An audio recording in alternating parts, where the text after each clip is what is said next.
Pode depender de mãos de homem, ele não pode depender de dinheiro. Todas essas denominações que não são igrejas, igrejas são pessoas, todas essas denominações ou empresas, elas distorcem as próprias escrituras, distorcem a própria Bíblia para mentir e usar versículos isolados, tirando eles do contexto da história, para fazer com que você entregue dinheiro a eles.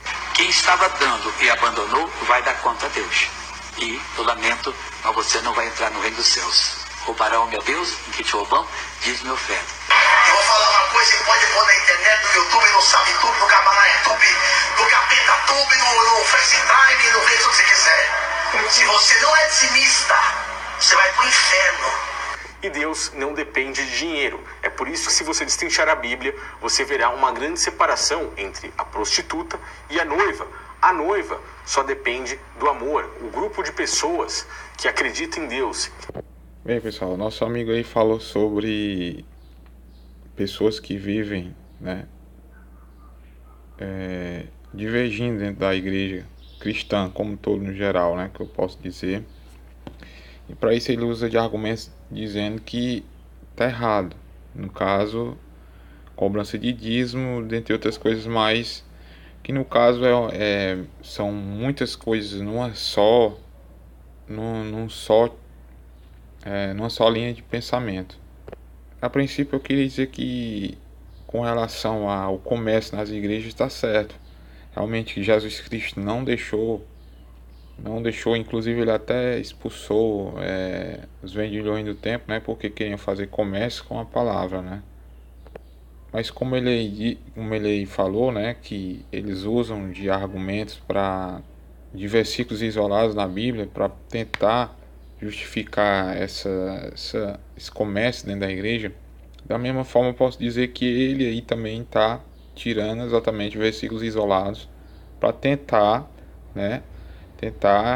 validar um argumento onde ele diz que todas as igrejas estão erradas, certo?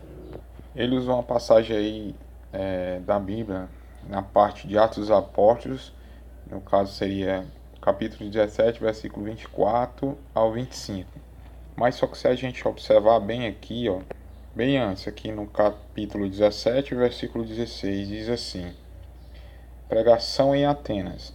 Enquanto Paulo os esperava em Atenas, à vista da cidade entregue à idolatria. Então ele mesmo tirou essa parte do contexto da história, né?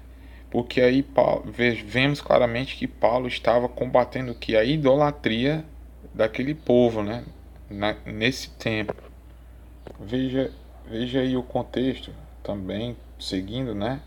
Em Atos dos Apóstolos 17, 22, diz assim: Paulo em pé ao meio do Areópago disse: homens de Atenas, em tudo vos vejo muitíssimos religiosos, percorrendo a cidade e considerando os monumentos do vosso culto. Encontrei também um altar com a inscrição: a um Deus desconhecido. O que adorais sem o conhecer, eu vos anuncio. Então já aí também se nota claramente que ele fala em idolatria, né?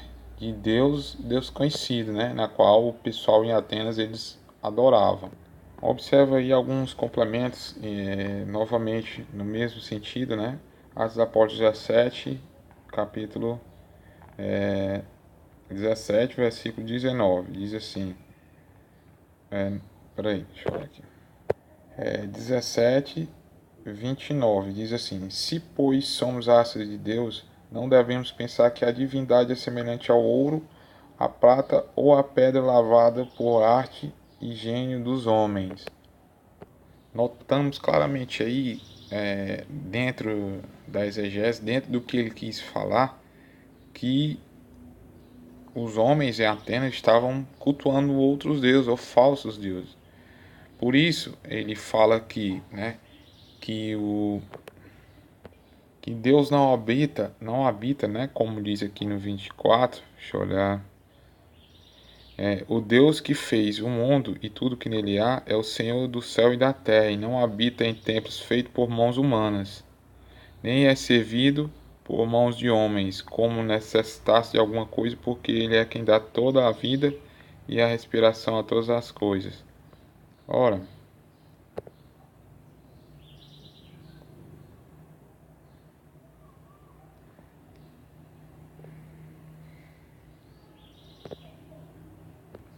ele está falando claramente aí que Deus não habita nas imagens, como eles estavam fazendo para si, né, para adorarem, né?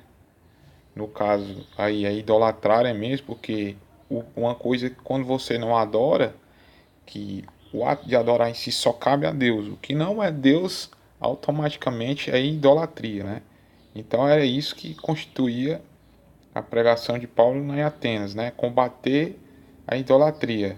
E foi exatamente isso que o cara tirou aí do contexto, né? Para tentar justificar que as igrejas, que na verdade em sua maioria são falsas mesmo, elas pregam verdades que não existem com relação a Deus e a Cristo, né? Que eles que pregam prosperidade, quando o próprio Jesus Cristo, quando veio à Terra, ele veio em forma humilde, né? Ele veio numa manjedoura, né?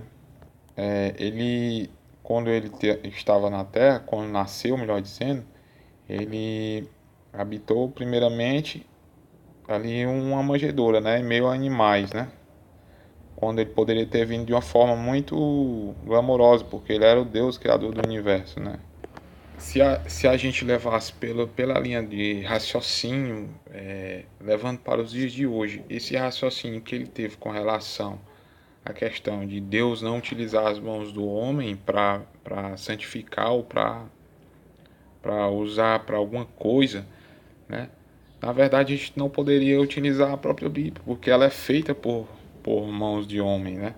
Ela é inspirada por Deus, mas o sentido que ele quis falar aqui é que Deus, na sua essência, Deus, o Criador, ele não vai habitar numa imagem, no sentido de que uma imagem não pode ser Deus. É nesse sentido que Paulo estava pregando lá para os atenienses, né? Porque se assim ele fizer, ele logo automaticamente não seria Deus, mas um falso Deus, né? Não tenho certeza que Paulo não foge do contexto ensinado por Deus dentro da Bíblia, né? Principalmente na parte do Antigo Testamento, onde eles falam da idolatria direcionada a imagens. Porque muitas vezes as pessoas confundem os evangélicos que encabeçam essa situação, né? De falar que católicos adoram a imagem, né? Que não deixa de fugir do assunto. Porque na verdade a situação é assim. Como o próprio Paulo está falando, a idolatria parte de quê? De que você associar um objeto à figura de Deus, né? No caso aqui não é. E, claro, excluindo totalmente o Deus Criador, que ele fala que o verdadeiro Deus é o Criador, né? Porque a gente não pode tirar da ideia de que há outros deuses. No caso, são deuses falsos, deuses criados por Satanás, né? O inimigo das nossas almas. Olha, com relação a dinheiro, eu acredito assim. A gente vive num mundo em que para tudo que a gente vai fazer precisa de dinheiro, né? Seria hipocrisia dizer que um padre não precisa de dinheiro para sobreviver. O que não pode acontecer é a adoração ao dinheiro, a adoração às coisas materiais, né? O que é combatido e o que acontece nessas falsas religiões. Porque para que a palavra de Deus seja pregada, né, nos templos católicos, é necessário que existam padres. E padres são pessoas como nós. Eles precisam comer, se alimentar. E muitas vezes eles mandam, né? Eles mandam alimentos para os seminários, né? Para manter os seminários. Para manter a causa paroquial precisa de dinheiro, porque tem conta de água, conta de luz, pagamento de funcionários. Então seria hipocrisia dizer que religiosos no geral, como ele fala, né, não necessitariam de dinheiro, quando ele mesmo aí no canal dele, né, combate alguns grupos que são grupos da nova era, mas que esses próprios grupos eles financiam o canal dele, né? O que isso tudo significou? Hoje o templo é espiritual, o templo é o seu espírito, o seu corpo. O sacerdote não é mais um padre, um pastor, um mestre, um guia, como o próprio Messias nos alerta em Mateus 23, que não devemos ter nenhum desses em forma de homem aqui na terra, apenas Cristo, apenas Deus. E de serem chamados rabis. E mais uma vez aí nosso amigo ele tá tirando, né? Tá se contradizendo, tirando do contexto que ele mesmo diz, que ele diz que não podemos tirar que as pessoas tiram as palavras da Bíblia e versículos para tentar formar a opinião. Então, no caso, é o que ele está fazendo também, certo? E o texto que ele falou aí, né? O versículo que ele falou aí, eu observei aqui, no caso, Jesus Cristo está combatendo a hipocrisia, né? A hipocrisia dos escribas e dos fariseus, né? Você pode ver, observar aí claramente na Bíblia que ele fala exatamente sobre isso. Eu vou chamar a atenção de vocês aqui para Mateus 23, versículo 1 e 2. Diz assim: Dirigindo-se então a Jesus, a multidão e aos seus discípulos, disse: Os escribas e os fariseus sentaram-se na cadeira de Moisés. Aí a gente pode observar duas coisas. Primeiro, Jesus andava com os discípulos, né? E se Jesus ensinava os discípulos, lógico que o que os discípulos aprendiam, eles teriam que passar. Então logo cai por terra aí que nós não precisamos de pessoas que possam ensinar a gente as coisas de Deus, né? Autoridades acima da gente para poder falar sobre Deus para a gente. E no outro versículo está falando aqui que os escribas e os fariseus, né, sentaram na cadeira de Moisés. É o que? Ele está falando aqui claramente que essas pessoas queriam ser mais do que os outros, né? Certo? Então, nesse caso aqui está errado, porque a forma como eles queriam fazer isso era sendo mais do que nós, né? Mais do que as pessoas que estavam ouvindo, no sentido mesmo físico, né? No sentido mesmo humano, quando na verdade todos nós somos iguais perante Deus. Pessoal, aqui diz o seguinte, ó: o maior dentre vós será vosso servo. Aquele que se exaltar será humilhado, e aquele que se humilhar será exaltado. Então você observa aí que Jesus quis dizer exatamente isso. É nesse sentido que ele fala que ninguém pode ser superior a ninguém, né? Ninguém pode ser mais que ninguém, mas porque a graça veio para todos. Enfim, e uma coisa que eu concordo com ele, que ele fala nesse vídeo aí, é: estudem, realmente estudem, porque muitas vezes por falta de conhecimento a gente acaba tecendo opiniões e vendo as coisas de uma forma errada, certo? Quando na verdade, verdadeiramente só o que existe de real são as palavras de Cristo, né?